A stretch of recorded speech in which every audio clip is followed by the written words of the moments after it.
just want to say a few words. First of all, Sari, I know Sari for many, many years. I think before Kinor David, right? When I was young and just came to Ranana, and I really appreciate you doing this for us at Kinor David, and you're going to be talking about stress management and anger management, right? Right. So I want to say something a little bit. We all know that. Now you're cut off. I don't hear you. She got frozen. Just give it a second. At least she's frozen with a nice face. You have to keep a nice face the whole time. You never know when it's going to freeze. Yes, I mean to say, don't pull funny faces because the wind's going to freeze you in that position. I know. I think I actually believed her for a while. Hey, okay, Oshra's frozen and she wants to talk about anger management and stress management, which are prime items during this stressful time. I don't know. I don't get angry or stressed. Never. So. I'm just Are you back? No. Yes. No, she's still frozen. You have a good way of managing it. I wouldn't say you're not stressed, but you have such good management maybe that you're managing before you even feel it. Because life is stressful. Things do cause stress. But only if you let them. Only if you let them. If you let them, right. So your attitude, your coping is very good. Yeah. You're handling it before it affects you. Or before exactly. Before you're even labeling it as don't stress. Sweat the small stuff, and it's all small stuff. It's all the small stuff. Yeah. But I'm going to listen because I missed your last presentation. So I promise to come on. Okay. So, excuse me, I have a situation that could cause me a lot of stress and a lot of anger. So I just have to leave this Zoom for 1 minute because both pizzas have corn and only one was meant to have corn.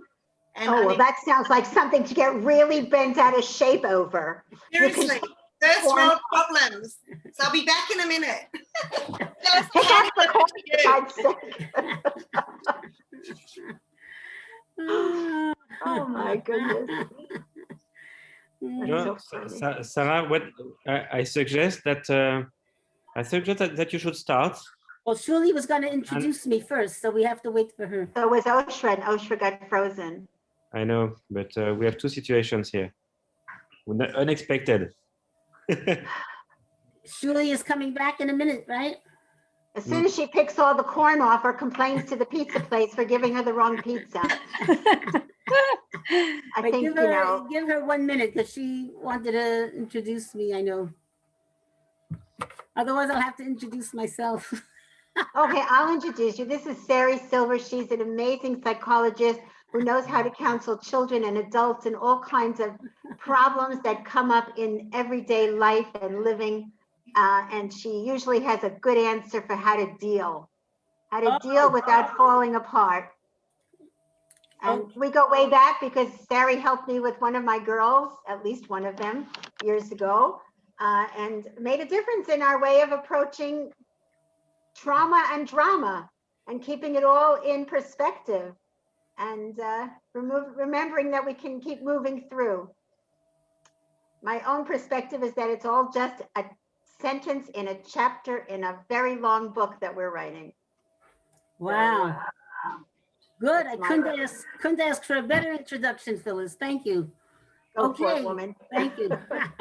So I'll begin. I'm going to put on my slides. When the slides take up the screen, then I don't see your lovely faces anymore. So I won't, hold on. David, you have to enable me to share the screen. David?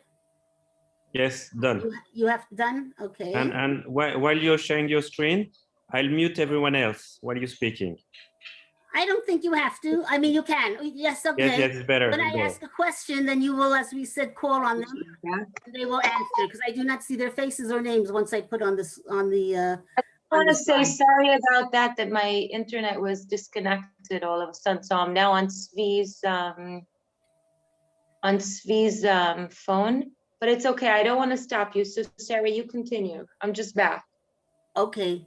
Do you see the slides, audience? We do. Yes? Do you see them? Raise your hands so I know that you see them on the screen. Yes. Okay, good. Fine. So I'm always pleased to talk about subjects that affect our quality of life. And stress and anger management is certainly in that category, because every day there will be bumps that were not anticipated, things that didn't go as planned, and that will cause us some stress. And we have to know, if we handle it properly, the day will be looked at as a good one at the end of the day.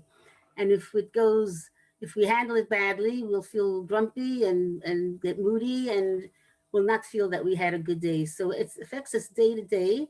And stress management can be taught to children at a very early age. So anything I'm telling you, as far as coping skills, you can relate to your children in the language that they will understand. Some of the sheets I will read with you, and some are just for me to remember things. So you only have to look at the sheet when I tell you to look at it. So you don't have to be bombarded with a lot of text.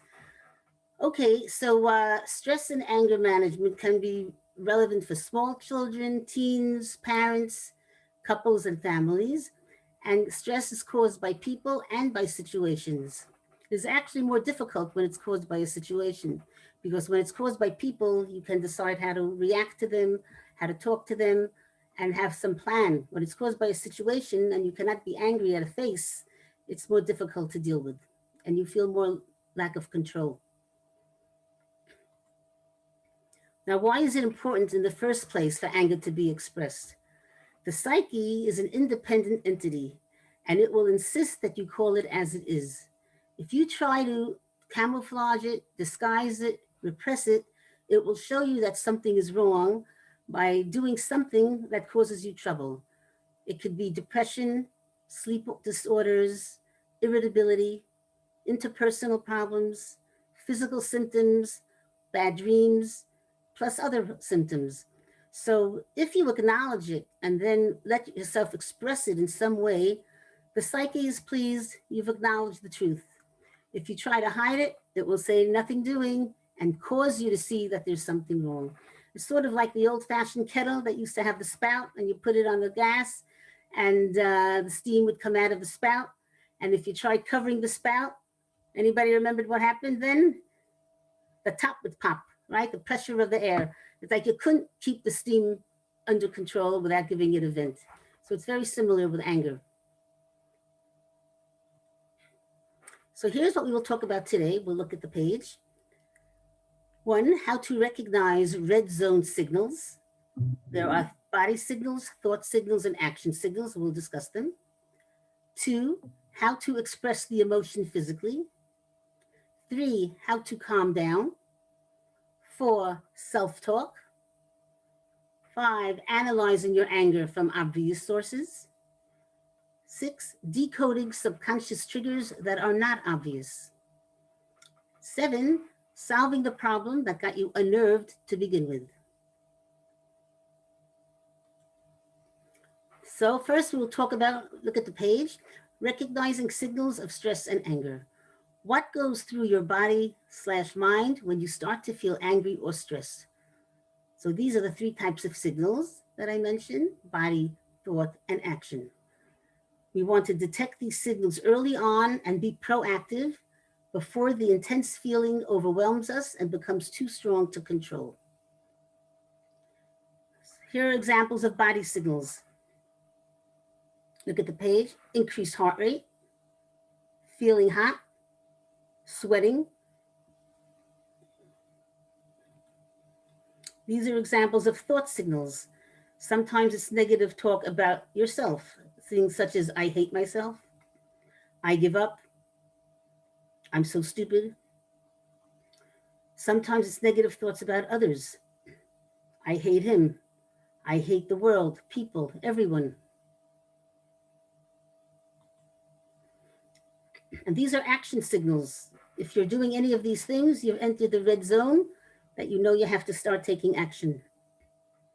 Yelling, crying, threatening, trembling, fidgeting, withdrawing, running away, emotional eating, sleep disturbance are all signs of stress. If it's not the typical eating, we've all gained a little weight, I think, during Corona. We know we're stressed. So the first, I'm going to tell you the optimum power program. Of course, everybody will adjust it according to what they can realistically do. But the more you do, the more powerful it is. So if you can express your emotion physically, that makes it a powerful strategy. To express your emotion in an acceptable physical way that is suitable for you and helps you release tension. Here are examples of appropriate ways for kids to express anger physically. Anything that we're using, getting out physical pressure, energy is an acceptable way. Look at these examples.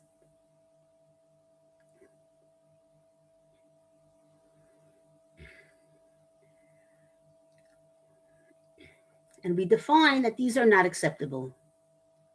Ripping, throwing, spitting, name calling, breaking, hitting, screaming.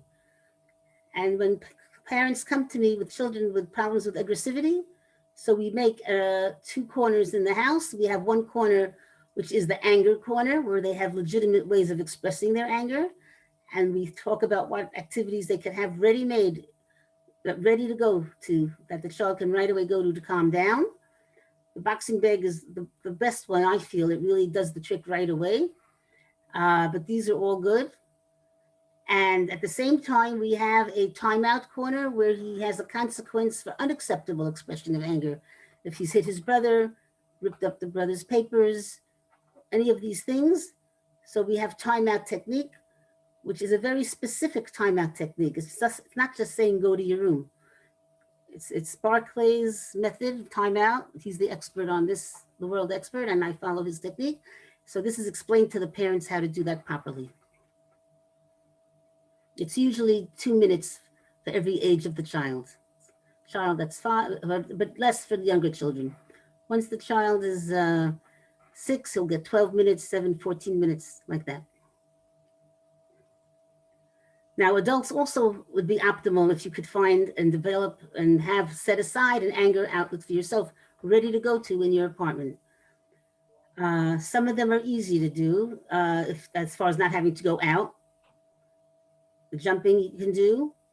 Trampoline is excellent. You can lean it against the wall and just put it down in your open space when you need it. The boxing bag is great for adults too. And I often have parents model using that for the child. And if the parent is doing it, the child gets more enthusiastic because he can do it with the parent. And he says it's not childish if the parent is doing it. These are for outdoors, for those who are more sporty. And I want to ask, and I want to suggest that you verbalize the anger in gusto as you act it out. So if you're punching the bag and you're very, very angry, you would say, I'm so angry at that guy that insulted me. I just can't believe he did that. I'm so angry, and it's very angry. And you say it with your voice, with the intensity of the emotion while you are boxing the bag. If it's a minor thing that got you angry, you can do it milder. So the strength of the punch and the strength of your voice is proportionate to the degree of intensity of the anger. So if you can do that, you're really doing a good job with it. I'd like to ask you in the audience, what other activities do you find useful for yourself? And I'm specifically talking about physical energy release. David, you can call on the people because I cannot see them. Anybody have examples of other things? If not, I'll go on.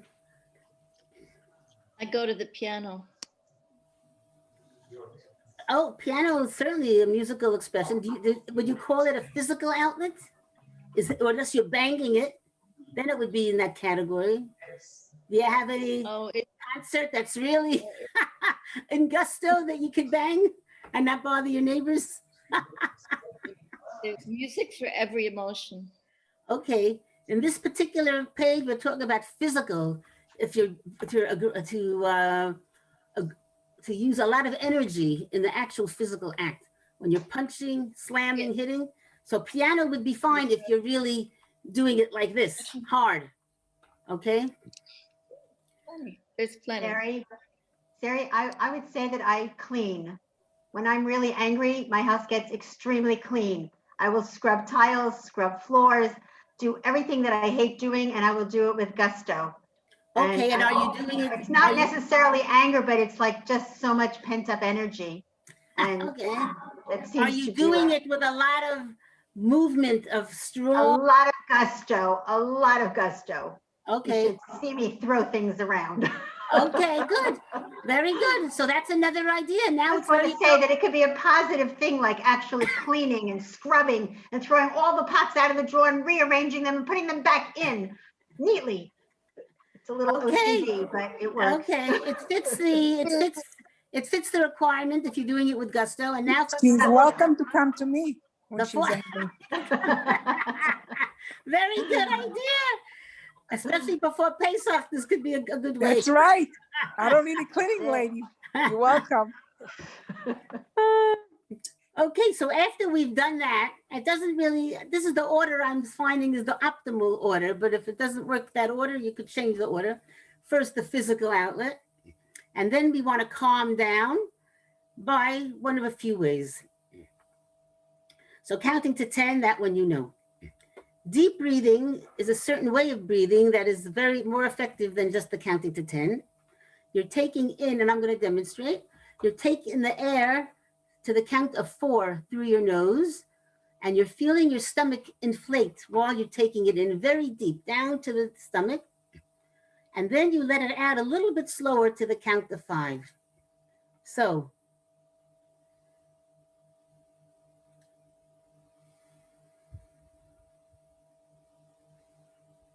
when I'm letting it out, it's a little slower through my mouth. It's as if I'm have a candle here and I'm having it flicker. I'm not doing it so strongly that the candle goes out, fire goes out, but that the candle will flicker. Now do it together with me. I'll do the counting and you'll do the breathing. I'll count to 4 where you'll be taking in deep. Keep your hand on your stomach. Then right away out a little bit slower to the count of 5.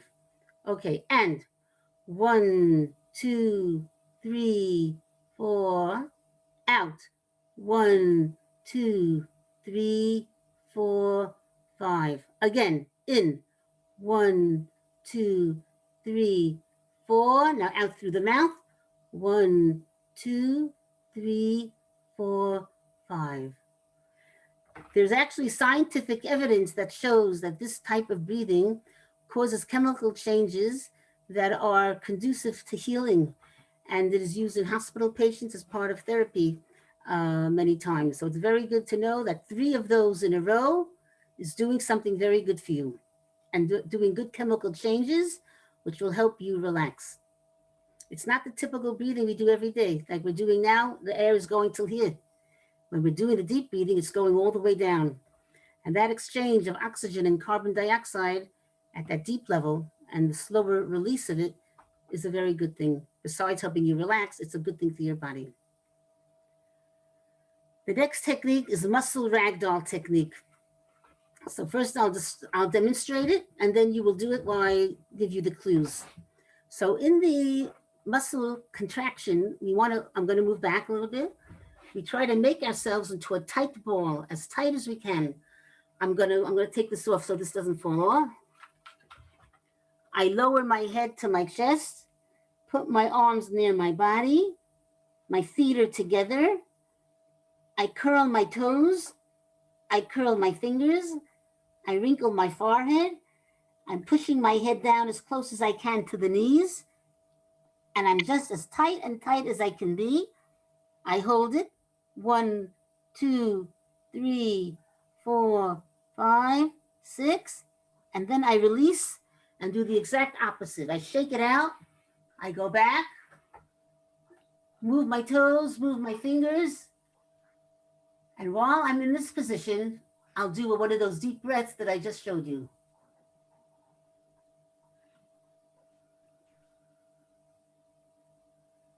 And more if I have the time. Okay, now I'm going to say it and you will do it. Okay, so first, body together, feet together, hands down, shoulders tight. Start lowering your head to your chin, touches your chest as far as you could go. Tighten your forehead, wrinkle it up. Make fists with your hands. Curl your toes of your feet. Go down more if you can. Tight, tight, tight, tight, tight, tight, tight. Hold it. 2, 3, 4, 5, 6. Now lean back. Shake it out. Open your legs as wide. Spread your toes apart. Spread your fingers. Take the deep breath.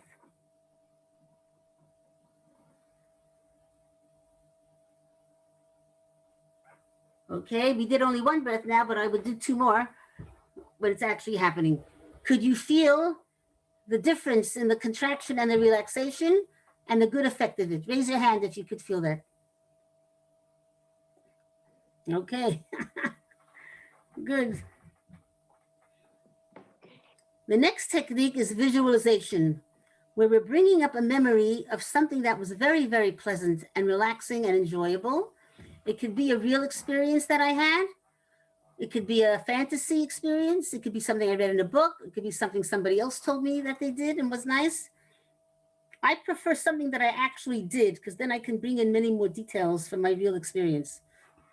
So my example is going snorkeling in Eilat. I go with my husband, Robert, a few times a year. And that has all the elements that I need for a good visual scene. And I've been using it for at least 40 years, the same scene for 40 years, and it always does the job. That's the beauty of it, that you don't have to start thinking about it when you need it. It's there. It's like a program in your head, and you click the button and it starts the tape. So you want to include all the elements in your scene.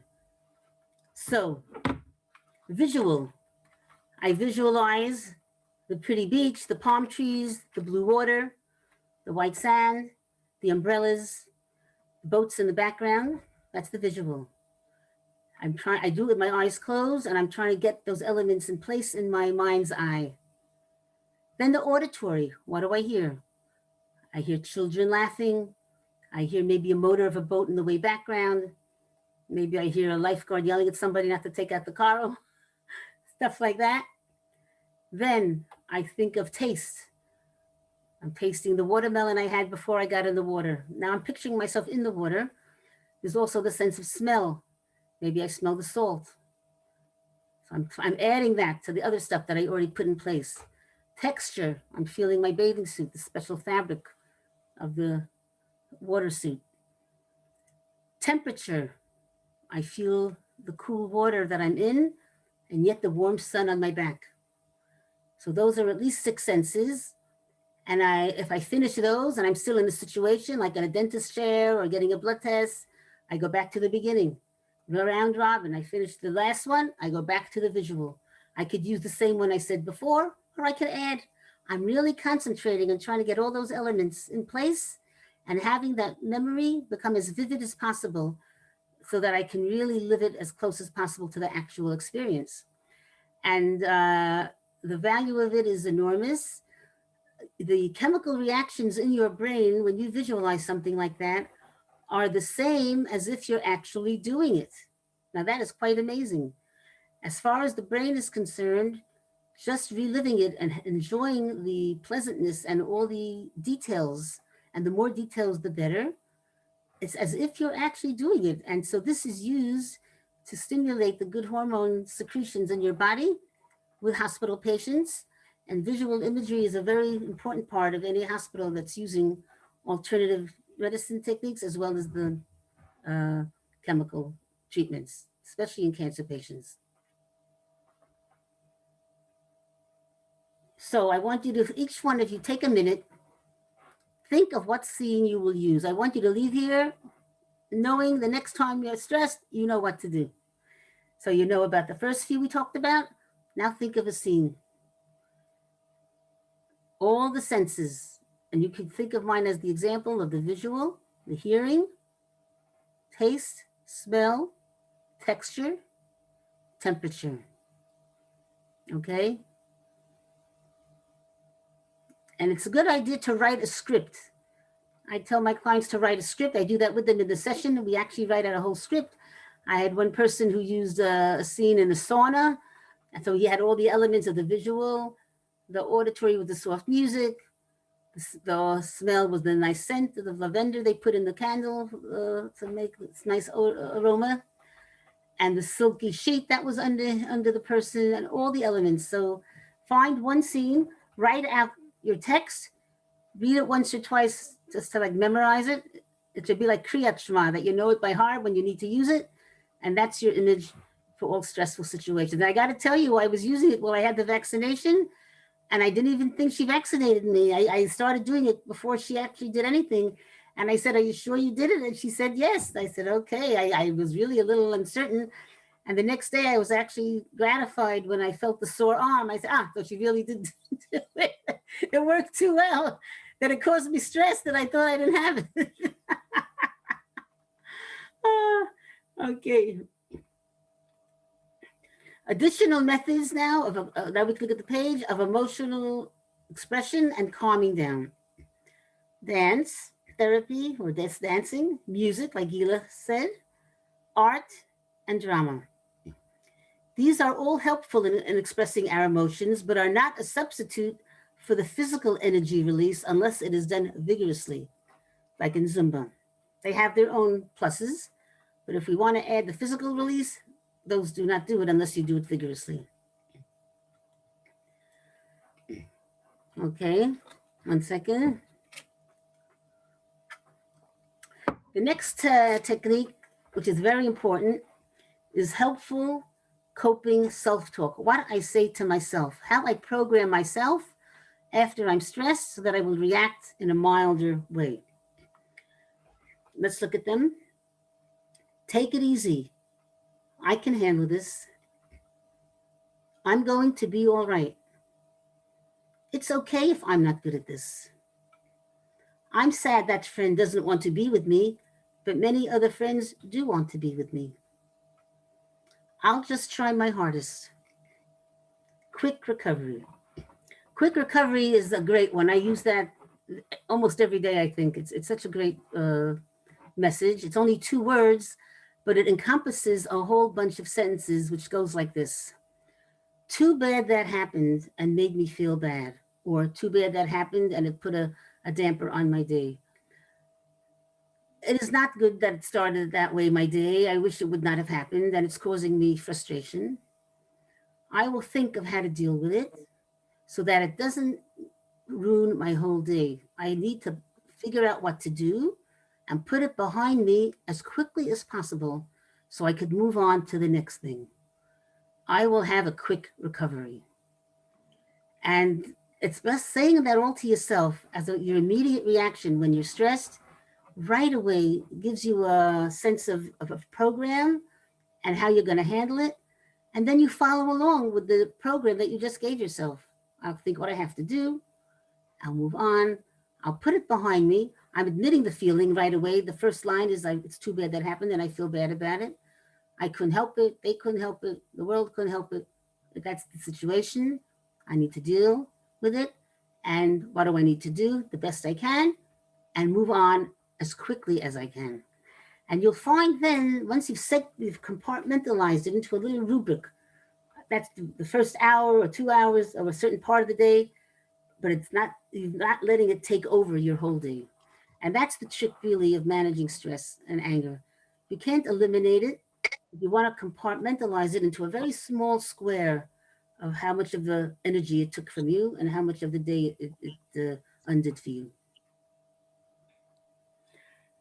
Think of a self-talk message that will help you with a current stressor. Phyllis had a good one before. Can you repeat it to us, Phyllis? Now it's the appropriate time to say it. You said something like, that's a small thing compared to big things. It's only small fry. And you can unmute her. I'm a writer, so everything that I do refers to the book of our lives, and we're in this book of our lives. And sometimes it's a paragraph, sometimes it's a chapter, but sometimes it's just a sentence. It's just a sentence, and something went wrong. It doesn't mean it's the whole story. You just have to move on, go to the next page, keep going. Don't get stopped by one misplaced sentence. This is the story of our lives. It's up to us to make it great. Excellent, excellent. So one of your self-talk messages is, this is just a sentence in the book Just of a my sentence. life. This is Right. I'm going to use that, Phyllis. That's good. I'm going to add that to my slide. With my students, I tell them, is this a paragraph or a chapter that you're going through? That's the way I say it. Is this a paragraph or a chapter? You know the difference. And you just don't want them to say it's the whole book. Never, Then it's more. never. Right, very good. You're putting it in proportion. It's a sentence, or maybe Right. it's just an exclamation point or a question mark. It's not even a sentence. Very good. Just a misunderstanding, poorly Yeah. composed. And it goes along with, you said a quick recovery. You also said, I'll just, Yes. let it go, move on. Right. It's almost like when we learn about mitzvot, we learn sometimes you do the mitzvah and then the kavanah happens afterwards, or do you do it with real kavanah and then you'll do the mitzvah if you have the kavanah. And there's always that philosophy debate. Do you need the kavanah to do the mitzvah, or it's enough to do the mitzvah and then you'll have kavanah? It's similar here in a way with stress management. Do I say I'm not going to be stressed even though I'm stressed, and then the not being stressed will follow? It's like you have the kavanah not to be stressed even though you're stressed, and then the kavanah will come after. You're actually causing a situation of less stress by saying what intention you have now regarding it. Yeah. Yeah. Yeah. Remember, you are in control of your reactions. Your brain must be the boss. The event that's happening. How you interpret it, and what statement you're going to say about it, and what you're going to say about how you are going to react to it, that's going to be the important part here. That's your brain being in control.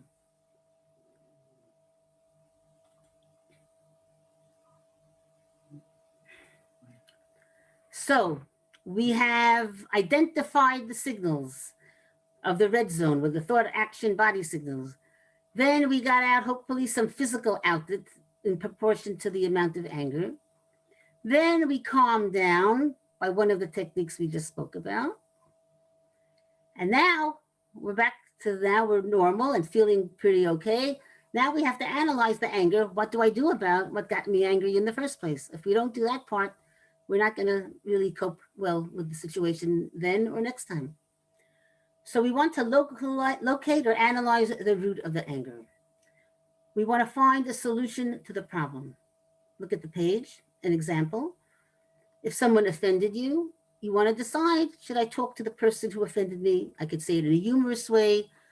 Maybe he did it by accident. Maybe he could explain himself. Maybe he'll apologize. If it's a good friend, I find it even more important to say if something offended you, because you want to deal with that person in the future. So you have to think, what's your way of letting them know? Ask yourself, was my inner reaction proportionate to the stimulus? If it was a little insult, I got a little angry, okay. If it was a very little oversight or insult, and I really am eating myself over it and really overreacting to it, and if that happens often, I have to notice that and ask myself here, number 4, if you notice exaggerated responses, if people are, and now I'm adding, if people are telling you that you're over dramatic, over exaggerating, you're way too sensitive, if you're hearing that from a few people, then you may need a psychologist's help to identify these inner stimuli, what we call unconscious triggers, as they are difficult to detect. They are not obvious to the person who has them. They could result from fear or anxiety that stems from childhood. I want to give you 2 examples. A young woman came to me. She's in her 30s. She had a boyfriend, and she did not know whether she should get more serious with him because he had certain difficulties. She came alone, and when she described the difficulties, she said that whenever they had an disagreement, it wasn't even an argument, just a disagreement, he took it very harshly. And he would say, this can't be, maybe we're not meant for each other. And sometimes he would even leave the apartment and say, we're done, and leave the apartment and for the day. And she didn't know why it was so little things that were getting him very annoyed. I asked her to tell me a little bit about him. And in his childhood, he had told her when he was 3, the parents were always arguing as far as he remembered. And the father walked out on the mother and him. And he remembered the father's angry look at him, like staring at him with a growling face, when he slammed the door and left the apartment. And that was the last time he saw his dad. So I told the woman who was coming for counseling, he has had trauma in his childhood. He has not processed it. Any disagreement with you seems to be activating an unconscious trigger of the arguments and disagreements between his parents and the trauma of abandonment that followed by the dad. So he is not ready for any relationship. And you need to tell him that he has to work on himself to solve this problem. And you will go out with other men. And after he has done a year's work worth of individual therapy on himself, he can call you. And if you're still available, you'll go out with him. That was the advice I gave her. And that's what she did. And I saved her from a marriage that would have been so terrible, that would have ended very quickly had she pursued with him. He was not marriage material for anybody until he worked on his unconscious trigger. Let me think of this other example. Okay, so there's that example. I'll think of another one that I had, but that's 1 second. The other example, a couple came for marriage counseling, and the problem was, as the husband described it, that whenever he said something about how we could do something next time, a little different, spice things up in the recipe, go to a different park than they usually go to, or do anything a little more creative out of the usual, and he would suggest it to her, she took it very badly. She would go to her room and sulk, and he didn't say anything so terrible in his eyes. It was always constructive suggestions, and she took it very harshly. Instead of saying, oh, that's a good idea, we'll try that, she looked at it like very harsh criticism. And when I asked her about her life, she told me that her father was an engineer, very exacting, very perfectionistic, and she felt her whole childhood that nothing she did could be done well. She felt incompetent in her own eyes, and she felt the father must be disapproving of her the whole time. So through the therapy work, she came to realize that the husband's comments were triggers for really the childhood perceptions that she had as a result of real corrections by the dad, which were too harsh and created a poor self-image. And once she realized that, she was able to modify her interpretation on the spot when the husband would talk to her, and then modify her reactions to healthier reactions and more realistic coping that was real for the present time. She was reacting to the past and not to the present. So that's what we call unconscious triggers that are sometimes active in people when they are acting in disproportionately extreme ways to stress and anger in many frequent times, not just one time that we all once in a while may do that, but if it's a way of the person's acting, continuously overreacting, and people are telling you what's the matter, it's too extreme, you have to think maybe there are some unconscious triggers. And it is, if you need, and that is usually a help that is needed, and it is normal to need this kind of help if that is the case.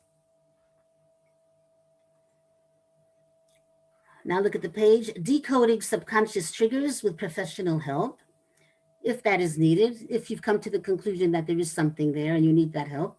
The psychologist will work with you to decode subconscious triggers, give you a realistic understanding of stressful situations, and strengthen your coping skills.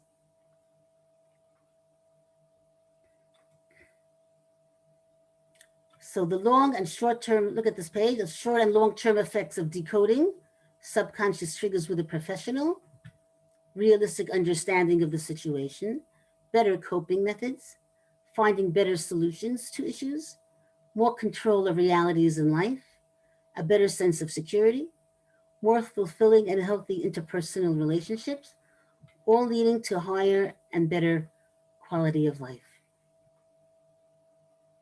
The couple that I worked with, after the woman figured out what was happening, you can imagine how now her life changed, her marriage changed for the better when she could listen and talk to the husband, think of ideas together, not feel criticized, and then have a happy evening together with him instead of sulking in her room. I'd like to talk a little bit about the differences between adults and children and adults. In children, we will see more of the extremes of inability to handle anger. We can have overexpression. And on the page, you could look, tantrums, physical lack of control, breaking, hitting, banging, ripping others' material, knocking things over, throwing objects. The psychologist will need to assess if there is a biochemical basis for the impulsivity, and also what environmental factors are reinforcing the behaviors. We always have the original causal factor. We have to figure that out if that's chemical or not. And we have the factors that maintain the behavior that we have to figure that out as well. In children, you may also have underexpression, repression, all is held inside, sometimes not even acknowledged to himself, that it's very deep. The repression is very deep. He's not even acknowledging it to himself. In my clinic, I get children with all kinds of symptoms. And sometimes these symptoms are a result of under repression of anger. And that's my job to figure out if that's one of the causes of the problem. By the way, on the chat, please use the chat to write your name and email. And after the talk, within the next week, I will email to those whose emails I have a summary handout of a lot of the things I'm talking about. So you'll have something in your hands. So if you use the chat, I'm going to write on the chat as well. Afterwards, you'll see my email too. You should copy it down in case I forget or you don't get it from me. Okay, so speaking still about children and children's repression. Diagnosis of children. Some common symptoms of children who are referred for psychological help, the basis of which can be the repression of anger. Digestion problems, such as constipation, is symbolic of holding in, not letting it out. And it's unbelievable how the body will find a symptom that is symbolic of the repression. It's just unbelievable how the psyche has its way of finding it to show the family, the child, this is a problem, and it's a symbolic way of showing him that you have a problem of holding in. It's really holding in anger, but he's holding in a digestion problem. Stuttering, to say or not to say. Do I say how angry I am at daddy to him, or do I not say? Eye tics, to see or not to see. I'm not saying that all of these are related to psychological aspects, but well, I get the ones where it is. I get the children in the digestion problem, for instance, where the child has had invasive tubes in and out of every orifice for a year to figure out the problem. And then the doctor has said to the parents, there's nothing wrong. Now you have to go to a psychologist. And I just cry when I see these children because they've had so much pain over the year. And if the parents would only have come to me or any other child specialist initially, and the child specialist would have said there are psychological aspects here, the child would have had a cure without the trauma of the exploratory medical interventions. So I say when children I suggest when children have a severe symptom that is demanding medical intervention, either for diagnosis or for treatment, or very strong medication is being offered to solve the problem, I would suggest that parents see the psychologist for their opinion before they do any of that, to do a little research of their own to see if there could be a psychological basis, to invest in those few sessions if long-term medication is now going to be the solution, or if medical intervention, which is going to be traumatic, is going to be the solution. It's worth that because you may save the child that trauma. I get at least 4 children with constipation a year that need intervention from a psychologist after doing the whole round of medical intervention. And it's sad, it's just sad. Okay, so you have those, you have obsessive compulsive behaviors that could be a result of repression of aggression, rituals, frequent hand washing, excessive cleanliness, covering up the inside feeling of filth/guilt resulting from aggressive fantasies. So when it's extreme, cleanliness, you have to suspect that it's covering up something. There is some evidence that obsessive compulsive behavior in children has a biochemical aspect as well, but often it is psychologically based. Look at rigidity to rules and schedules, inflexibility, the need to control because the overwhelming feelings inside may get out of control if there is not super strong control. The child has to have everything very controlled, schedules and the such, because if he's too flexible, the feeling may get out and he will not have the control. So the body develops, his personality develops that coping method. I want to say that oldest children are more prone to have psychological problems than the other children in the family, and parents have to be extra tuned in to the needs of the oldest.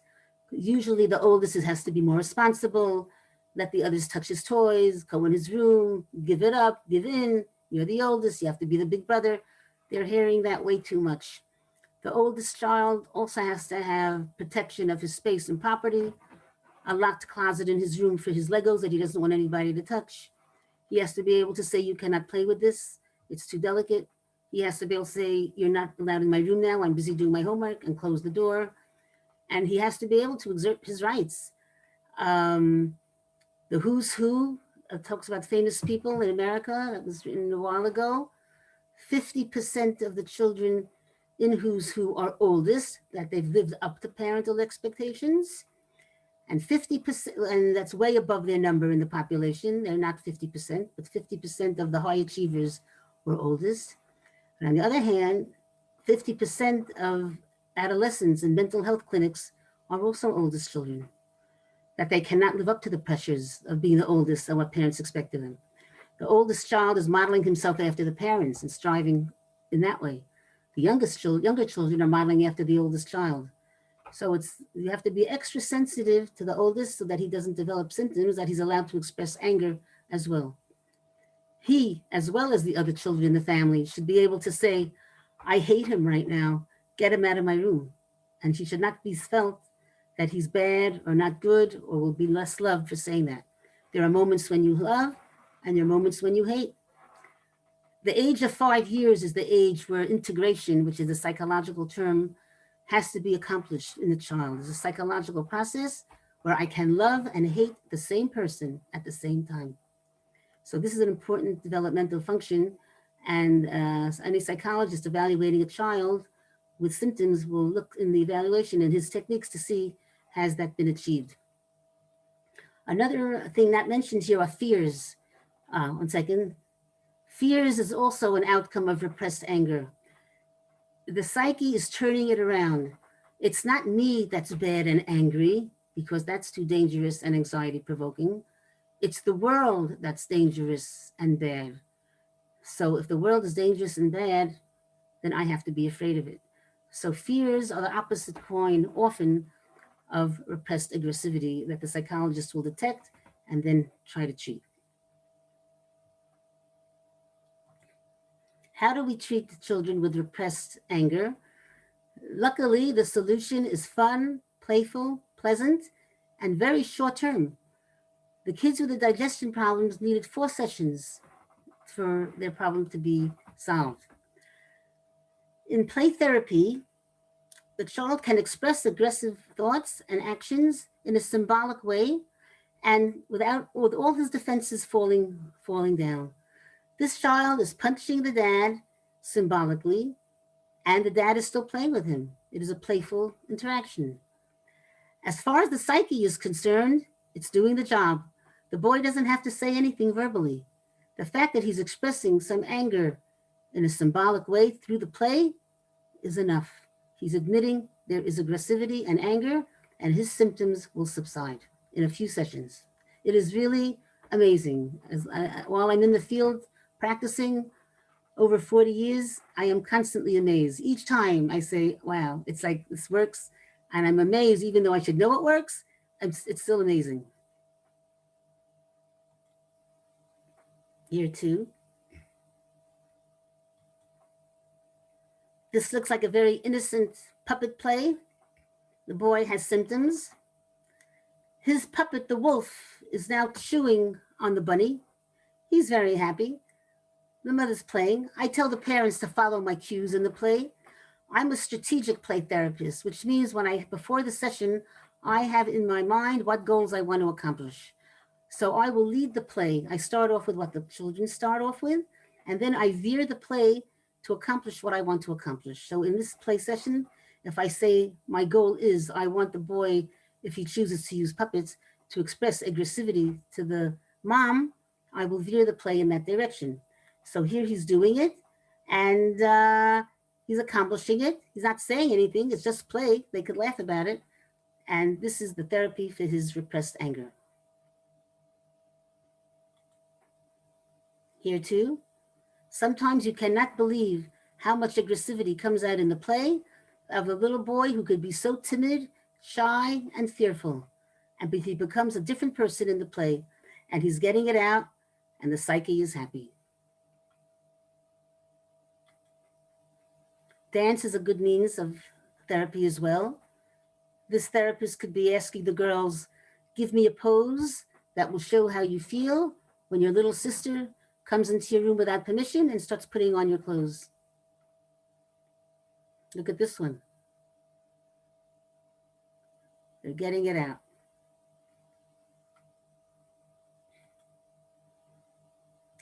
This little girl will start off with this puppet play, and then it's very sweet. Maybe they're playing a game, and then I will say something like, a wolf is coming, quick, quick, run under the stool. There's only one hiding spot. And I will cause a situation where they both have to run, only one fits in, and the girl's puppet has to shove the mother or scratch her to get in or pull her tail. And meanwhile, they'll be laughing and screeching and squealing, and she's getting it out. Or I could say there's only one, I could put a carrot in there and say there's only one carrot, only one person can get it. And I put it on the other side of the room, and they both have to run and fight over it. And meanwhile, they're laughing, but at the same time they're fighting. The puppets are fighting, but they're laughing while they're fighting. And that's accomplishing my goal that I wanted to accomplish. Here's a little boy of a divorce situation. And he uses art and cutouts of paper clippings and some things he drew. And look at the anger in his expression. You just want to cry when you see that anger. And this is not something he could say vocally to the mom. He cannot antagonize her because he's living with her. He cannot antagonize her. He cannot risk losing her love when the father has already left the home. And he doesn't want to, fears that he'll be alone if she gets angry at him. Maybe she'll leave him too. All the anxieties that are underneath of divorcing parents. And he gets it out in the therapy session through art. So play therapy is the ideal therapy for children because it's short-term treatment. The child's defenses are down because it is play. It is very powerful, and it is in a playful setting. So here's a summary of what we have discussed tonight.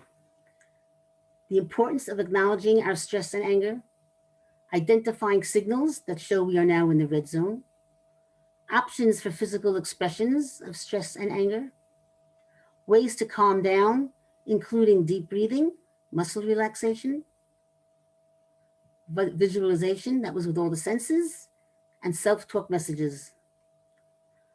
We talked about analyzing the source of our anger. Is it obvious or subconscious? Is professional help needed to help us identify hidden triggers? We talked about solving the original problem that got us angry in the first place. And we spoke about the special aspects related to diagnosis and treatment of children.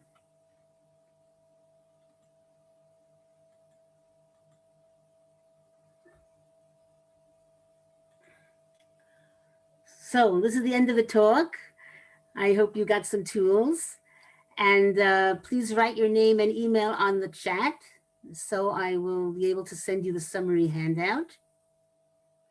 And please also write down my email in case you do not receive it, that you could remind me or tell me if it went into spam or something, you don't get it, write to me.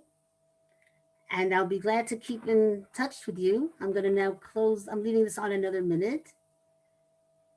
And I want to thank the host, David. Thank you so much. And Julie Briggs, who was the coordinator of getting me to speak. And I'll be in touch. Okay, now I'm going to close this. I have to do something to end this share. Stop share. And now let me see if I see all of you. I see some of you, not all of you. Okay, I'm open now for questions. David, you'll have to call on them. Can I just say a quick thank you before we finish up? Yes. Otherwise, I'll forget what I want to say. Okay. It was really interesting, and you gave us a lot of food for thought and techniques that I'm sure if each of us just takes away one or two of your tips there, then we will improve our quality of life and our relationships. So thank you very much for coming. Yeah, definitely. Yeah. Yes, yes. I gave a lot. I gave a lot for a short time. As you said, if you do just one or two things, you're ahead of the game. Yeah, yeah.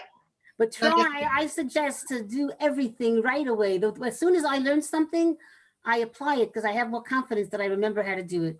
Yeah. So every day do one, have the whole repertoire, and then you pick what you want to do in any situation. When you're with people, you're not going to do the muscle contraction and relaxation. That you'll do when you're on your own. Right. When you have more time, you can do the visual imagery. When you have less time, you could do the deep breathing or the counting to 10. The self-talk you can do every time. So it's good to have a variety and to get facile with each of them so that you can apply what you want in that particular situation. Can I say something? It's a really lovely presentation. I just wanted to add in the spirit of maybe of Kino David, that one way of coping with bad situations is simply saying the Shema and realizing that through the what? I didn't hear you. Through what? Oh, it's one way of coping with situations is simply saying the Shema and realizing that there are things that we simply can't control, and acknowledging that. Well, acknowledging you have no control will not help you relieve stress. It causes stress to feel you have no control. So you want to think of something you can do. You can do that as a way of getting your wits about you and calming down. I'm not saying it's not a good calming to say Shema and I have Emunah and I hope God will give me an answer and whatever you want to say that has a religious basis that will give you some anchor and calming. But you want to have some control, even if it's how you're thinking about it, to feel less stress. What can you control in that bad situation? You can't control your reaction. I didn't mean that you just give up control. I just meant that you recognize the limits of your capabilities of control. I'm all in favor of trying to control as much as Right. So even in that case, you would say a self-talk message like, I cannot control that. If I cannot control it, I have to just move along and not waste my energy because I cannot control it. I cannot control Corona. It's here. Now I have to say, how am I going to make the best of my day? Who can I, when we had the severe seger and we had to walk only up to 500 meters, who lives within 500 meters that were meeting point? That's 500 for me, 500 for them. Somebody I didn't speak to in a while, that would be, I could say, we could both really meet and talk to each other because we both could get to the 500 meter. What do I do to make the most of, where can I walk to? Maybe I'll go down a street I never walked down before because it's a street that's in 500 meters that I could go down. So how can I make the most of what I can do? That's giving yourself some control in a difficult situation. Who can I call? I can still call somebody. Let me pick up the phone and make some social by calling. Or maybe I'll Zoom with a friend. So that's having some control in a situation where you have no control, but you have control of something. But good point. Emunah is always good. I'm for Emunah, and sometimes it's a very, very strong asset, especially the people who have no other way of helping themselves, especially, let's say, prisoners of war. Sometimes all they have is Emunah to keep them going.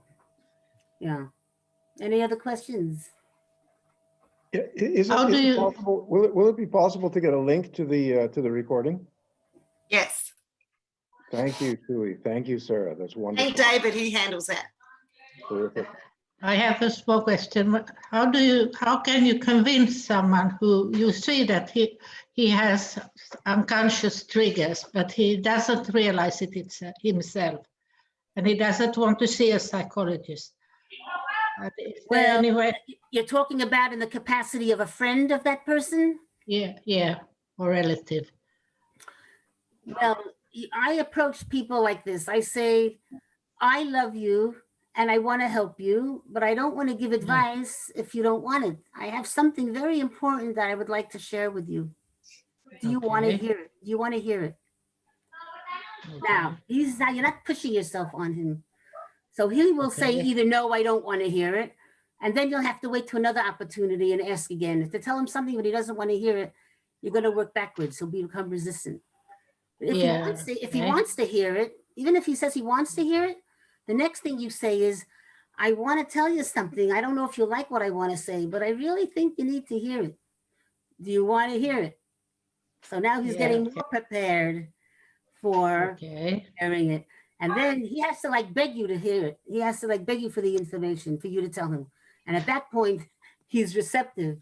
And you'll say, I want to tell you as your friend who loves you and wants for your well-being that you're overreacting very much to little things that should be giving you a little grimace, a little, oh yeah, but you're reacting and it's something is deeper.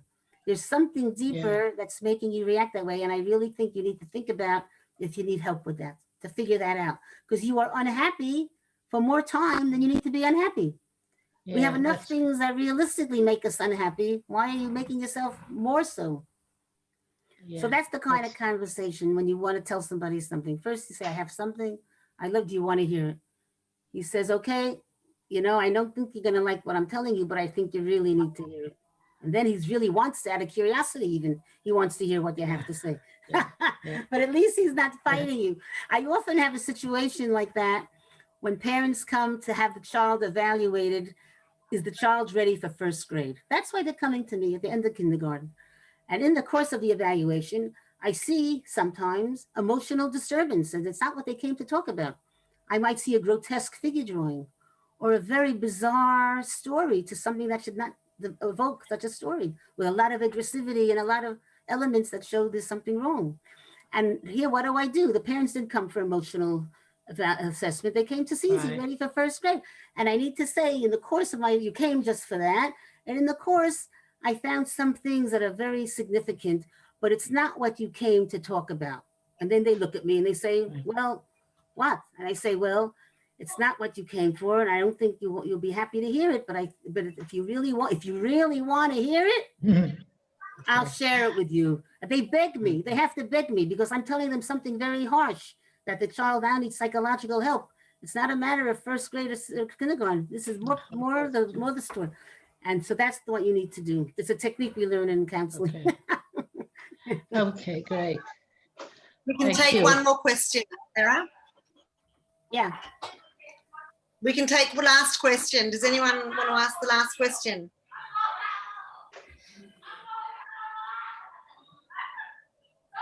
No, we all done?